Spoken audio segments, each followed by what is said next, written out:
Good morning. तर सकाळी सकाळी असा मस्त काढा बनवला होता. याची रेसिपी पाहिजे असेल तर मला नक्की कमेंट करा. आणि मयूला थोडासा घसा वगैरे खराब होता आणि माझा पण, त्यामुळे काढा बनवला होता. नंतर त्याच्यासाठी बनवलं होतं हळदीचं दूध. आणि रोज सकाळी हे जंगल का राजा बघितल्याशिवाय काही आमचा दिवस तर जात नाही. तुमच्याकडे कुठलं कार्टून आवडतं? तर भेंडी मयूची फेवरेटच होती आणि मग त्याच्यासाठी म्हटलं चला आज थोडासा आजारी तर फेवरेट भाजी करूयात. आणि काजू कतली थोडीशी खाल्लेली. तर मिठाईमध्ये म्हटलं की काजू कतली मयूची तर फेवरेट आहे. आणि असंच मस्त बाहेर वातावरण खूपच छान झालेलं होतं.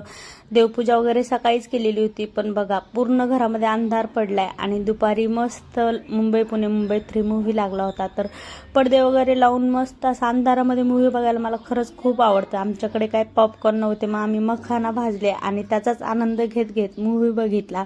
तर एकदम थिएटरला गेल्याचं फील येत होतं. आणि इव्हिनिंगला मस्त एकदा चहा घेतला. तर असाच खूप छान आमचा दिवस गेला. तुम्ही एक लाईक करा. बाय.